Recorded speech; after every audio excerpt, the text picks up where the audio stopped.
You may remember that a while back I talked about Boris Johnson's chart and the fact that it was sending some pretty strong health signals concurrent with when he caught the virus, COVID-19, and he found himself quite sick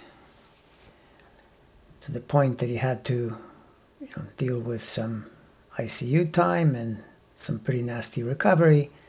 And now he does seem chastened, but I gotta say that this guy is very much in the same camp as our two leaders over here.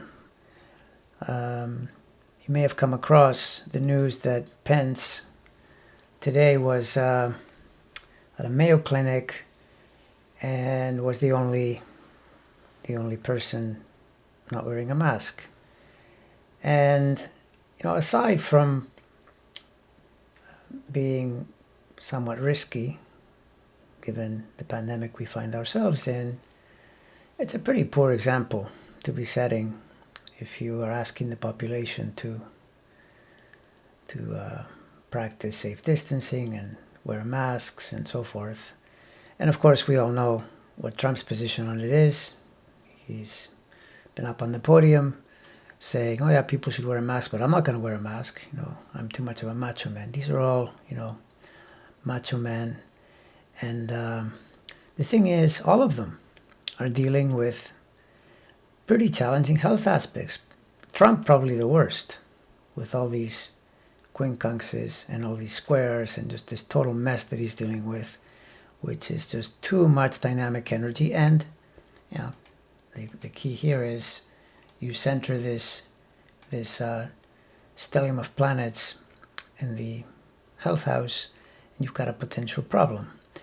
With Pence, we don't know the time, but the inconjunct alone, the quincunx inconjunct 150 to these Gemini planets is also enough.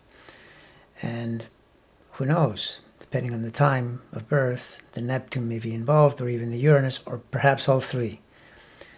Way too risky.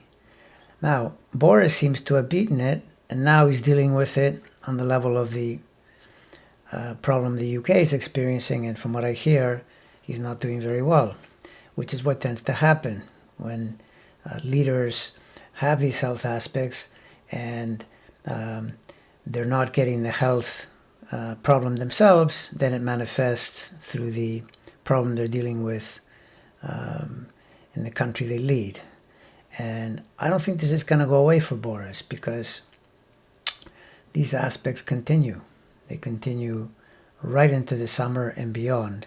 And the same is true for Pence and Trump. And I got to say that this slapstick behavior, quite honestly, these people, these three Musketeers, but especially Trump and Pence, one almost wonders if they would learn their lesson if they also caught it and were forced to, spend time in the hospital, which would be pretty funny, because then I believe, from what I understand, they would have to install Nancy Pelosi as president for a while. Now that would be poetic justice, I would say.